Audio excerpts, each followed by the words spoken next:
இந்த சீசன் இருக்கிறதுல worst season. இந்த கண்டஸ்டன்ஸுக்கு நியூ இயர் ரெசல்யூஷன் வேறு ஒரு கேடு, கேவலத்தின் உச்சம்.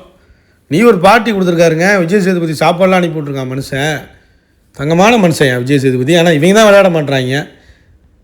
ஒன்றுக்காகாத கூட்டத்தை கொண்டாந்து உள்ளே போட்டு நம்ம உயிரை எடுக்கிறாங்க. லைக் பண்ணிட்டு வீடியோ பாருங்கள், கண்டிப்பாக சப்ஸ்கிரைப் பண்ணிட்டு வீடியோ பாருங்கள் friends. Bigg Boss Tamil season 9 இன்றைக்கி நியூ இயரில், இந்த நியூ இயருக்கு பொஃபே சிஸ்டம் இல்லை சாப்பாடெல்லாம் அனுப்பி விட்ருக்காரு. யார்? விஜய் சேதுபதி.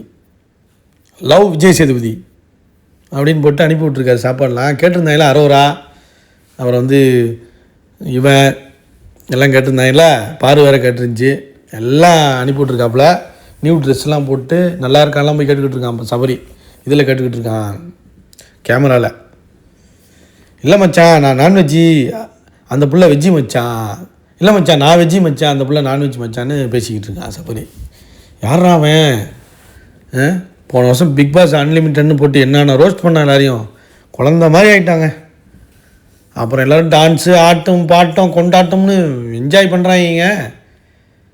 இதில் பிக் பாஸ் கேட்குறாரு, உங்களுக்கு 2026க்கு என்ன ரெசல்யூஷன் சொல்லுங்கள்.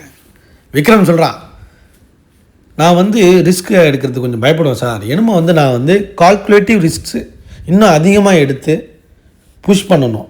நம்ம பவுண்ட்ரிஸ்னு ஒன்று செட் பண்ணியிருக்கோம்ல, அதெல்லாம் தாண்டி ஒரு மாதிரி புஷ் பண்ணி போகணும் அடுத்த கட்டத்துக்கு. அதுதான் சார் எடுக்கிறேன் அப்படின்னு அவன் சொன்ன. நல்லா சூப்பராக சொல்லியிருந்தாங்க. எல்லாருமே இந்த கால்குலேட்டிவ் ரிஸ்க்ஸ் எடுத்து தான் ஆகணும், லைஃப்பில் எடுக்கணும். நம்மளோட சப்ஸ்கிரைபர்ஸ் எல்லாருமே அந்த கால்குலேட்டிவ் ரிஸ்க்கை கொஞ்சம் எடுங்க. அடுத்து வினோத். இதுக்கப்புறம் இது வரைக்கும் நான் குடும்பத்தோடு கும்மி அடிக்கிறது இல்லை. இந்த மாதிரி அரோரா இந்த மாதிரி சக்காலத்திங்களோட தான் கும்மி அடிப்பேன். ஃபஸ்ட் டைம் எனக்கு தோணுது இதுக்கப்புறம் போய் பாக்கியாவோட என் பிள்ளைங்களோட இதுக்கப்புறம் என் ஃபேமிலியோடு போய் இருக்கணும், அவங்களோட டைம் ஸ்பெண்ட் பண்ணணும் நல்லா. அதை தான் எதிர்பார்த்துட்ருக்கேன். அதான் டைட்டில் வினர் ஆயிடுவேன், 50 லட்சம் கிடச்சிரும், போய் என்ஜாய் பண்ணியா. அது இல்லாமல் சம்பளம் வேறு. வாழ்க்கை தான் உனக்கு, போய் நல்ல ஒரு பெரிய வீடை வாங்கு, செட்டில் ஆகு, அவ்வளோதான். வினோத்துக்கு தான் நீடி அவர் தான். ஸோ ஓகே தான், அவர் பிக் பாஸ் டைட்டில் வின்னர் ஆகிறதுல சந்தோஷம், மகிழ்ச்சி. அப்புறம்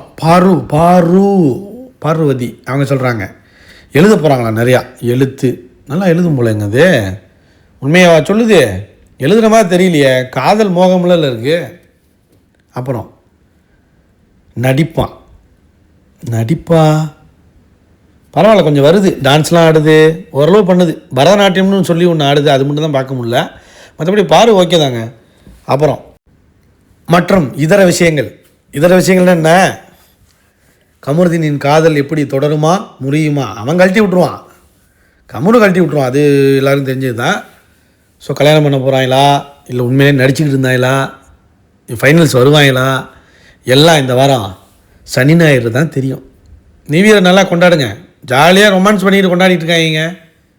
ஹாட்டாக மாறிடவா பாரு கேட்குது, ஹாட்டாக மாறிடவா, நீ ஹோம்லியாக இருக்க, அழகாக இருக்கேங்கிறான். இவங்க 2 பேரும் தனியாக போய் உட்காந்து சாப்பிட்டுட்டு இருக்காங்க, வேறு மாதிரி என்ஜாய் பண்ணிகிட்டு இருக்காங்க. கடைசியில் பார்வை சப்போர்ட் பண்ணவங்க வீடே கடுப்பில் இருக்காங்க. பார்வட்ட போய் அழைச்சி சொல்கிறான் விக்ரம், பவுண்ட்ரி செட் பண்ணிட்ட, டிவி பவுண்ட்ரி செட் பண்ணிட்ட, போவாத அப்படிங்கிறான். டொமஸ்டிக் வயலன்ஸ்லாம் நடந்திருக்குன்னு சொன்னேன். திரும்ப பவுண்ட்ரி செட்டு போயிட்டு அவங்க கல்யாணம் பண்ணி புள்ள பத்துருவாங்க போல். இங்கேயே லைக் பண்ணிட்டு வீடியோ பாருங்கள், சப்ஸ்கிரைப் பண்ணுங்கள், கமெண்ட் பண்ணுங்கள் மறக்காமல்.